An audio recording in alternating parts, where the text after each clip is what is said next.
കൊടുക്കുന്ന പണത്തിന് ഒപ്പിച്ച് കണക്കെടുത്ത് നോക്കിയിട്ട് അവിടെ എല്ലാം റെപ്രസെൻറ്റേഷൻ ഒപ്പിക്കണം എന്നൊരു തിയറി നമുക്ക് ഇന്ത്യയിൽ ആകമാനം അപ്ലൈ ചെയ്യാൻ തുടങ്ങിയാൽ കൊടുക്കുന്ന നികുതിക്കൊപ്പമുള്ള റെപ്രസെൻറ്റേഷൻ ഞങ്ങൾക്ക് എല്ലായിടത്തും കിട്ടണം, ഞങ്ങൾക്ക് പൊളിറ്റിക്കൽ സ്പേസിലും കിട്ടണം എന്ന് പറയാൻ തുടങ്ങിയാൽ ഈ പറയുന്ന ആൾക്കാർക്ക് പിന്നെ പറയാൻ നാക്കുണ്ടാവും.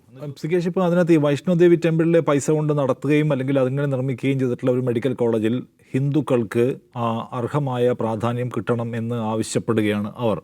ഞങ്ങളുടെ സ്ഥാപനമല്ലേ, ഞങ്ങളുടെ സ്ഥാപനത്തിൽ ഞങ്ങൾക്ക് പഠിക്കാൻ പറ്റണ്ടേ, മറ്റുള്ളവർ അഹിതമായി കടന്നുകൂടിയിരിക്കുന്നു, വളഞ്ഞ വഴിയിലൂടെ കടന്നുകൂടിയിരിക്കുന്നു എന്ന മട്ടാണ് ഇത് കേൾക്കുമ്പോൾ തോന്നുക.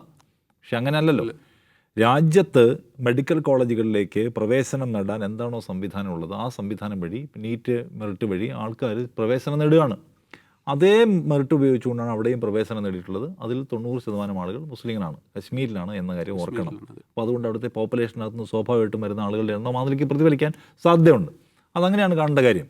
പക്ഷെ അപ്പോഴും അവർ പറയുന്നത് അവിടെ ഹിന്ദുക്കൾ മൈനോറിറ്റി അല്ലേ, അല്ലെങ്കിൽ തന്നെ ഞങ്ങൾ കൊടുക്കുന്ന പണം കൊണ്ട് ഞങ്ങൾക്കല്ലേ കൂടുതൽ പഠിക്കേണ്ടി വരിക, പഠിക്കാനുള്ള അവസരം കിട്ടണമെന്ന് ചോദിക്കുക.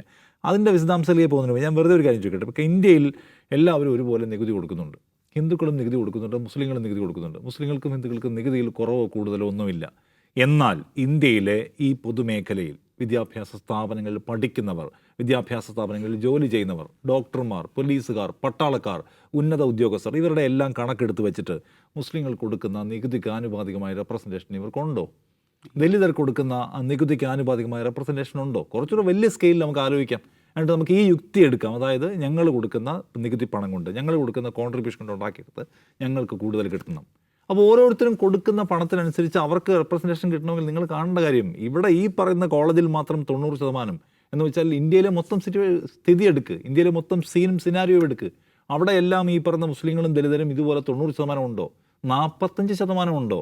50% താഴെയുള്ള ആൾക്കാരല്ലേ എല്ലായിടത്തും ഉള്ളത്. അതിപ്പോൾ തൊഴിൽ മേഖലയിലായാലും വിദ്യാഭ്യാസ മേഖലയിലായാലും എല്ലാം ഈ പറയുന്ന വിഭാഗങ്ങളെല്ലാം സ്ട്രഗിൾ ചെയ്യാണ്. അപ്പോൾ കൊടുക്കുന്ന പണത്തിന് ഒപ്പിച്ച് കണക്കെടുത്ത് നോക്കിയിട്ട് അവിടെ എല്ലാം റെപ്രസെൻറ്റേഷൻ ഒപ്പിക്കണം എന്നൊരു തിയറി നമുക്ക് ഇന്ത്യയിൽ ആകമാനം അപ്ലൈ ചെയ്യാൻ തുടങ്ങിയാൽ കൊടുക്കുന്ന നികുതിക്കൊപ്പമുള്ള റെപ്രസെൻറ്റേഷൻ ഞങ്ങൾക്ക് എല്ലായിടത്തും കിട്ടണം, ഞങ്ങൾക്ക് പൊളിറ്റിക്കൽ സ്പേസിലും കിട്ടണം എന്ന് പറയാൻ തുടങ്ങിയാൽ ഈ പറയുന്ന ആൾക്കാർക്ക് പിന്നെ പറയാൻ നാക്കുണ്ടാവും.